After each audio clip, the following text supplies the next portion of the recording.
We are Stihl, German-engineered chainsaws and landscape products. The majority of which are made here in America. By Americans. And exported to over 90 countries around the world.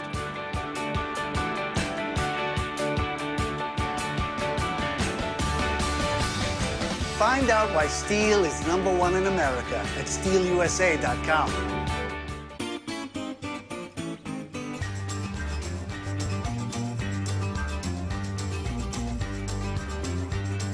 I'm Casey Krolowitz. And I'm Louis Casarella. And we're your host for the Stihl How-To series.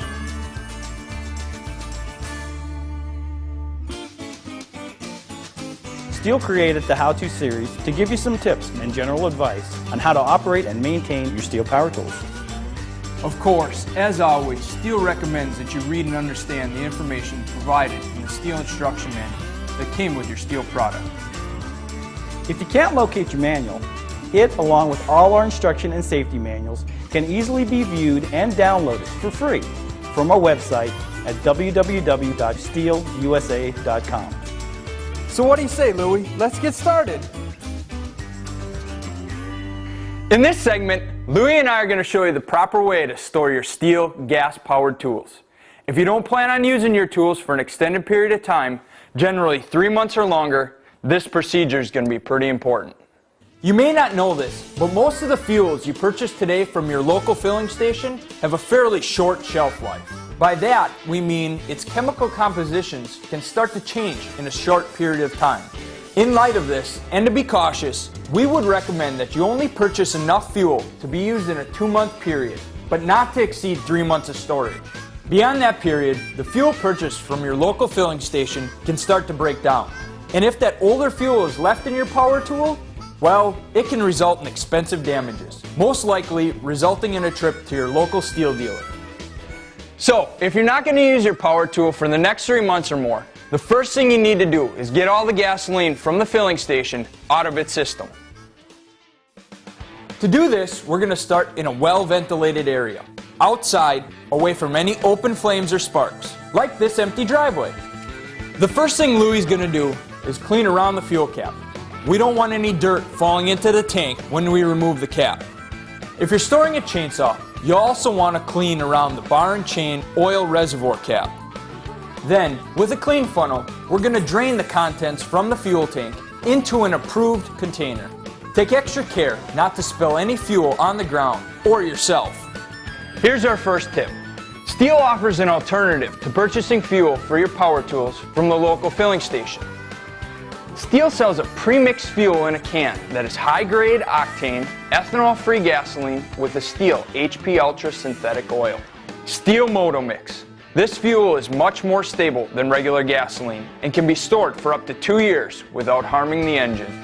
It's the ideal fuel mix for your small 2-stroke engines, like your Stihl power tools, and it's especially helpful if you don't use your tools on a regular basis. Now, if you've been using gasoline from the filling station and not Stihl's Moto Mix, after you empty the tank, you'll want to pour a small amount of Moto Mix back into the fuel tank. Reinstall the fuel cap and wipe away any fuel left behind. So Louis emptied the fuel reservoir and put a small amount of Moto Mix back into the tank. But he's not done yet. Next, you're going to want to start the engine. We need to give you an important caution here. Stihl warns you should never start your power tool any closer than 10 feet from where you are fueling, or in this case, unfueling your power tool. You never want to take the chance of a spark causing fuel or vapors on the ground or in the air to ignite. Now we're going to start the power tool and let it run at idle until it's completely out of fuel and the engine stops. This is going to burn up any fuel that was left in the tank, the fuel lines, or in the carburetor. The small amount of Moto Mix that we added is going to leave behind a slight coating that will help protect the engine's components while it's being stored. But even if you didn't add a little Moto Mix, you're still going to want to start your power tool. Let it run until it's completely out of fuel. In the case of storing a chainsaw, fill the bar and chain oil reservoir. We don't want any internal parts of the tank that have been exposed to bar and chain oil to dry out while in storage. After the engine's had enough time to cool down, we're going to finish our storage prep. There are specific things that need to be done for the different types of power tools that Stihl offers. For our chainsaw, Louis is going to remove the chain and then the guide bar, and he'll clean both of them thoroughly.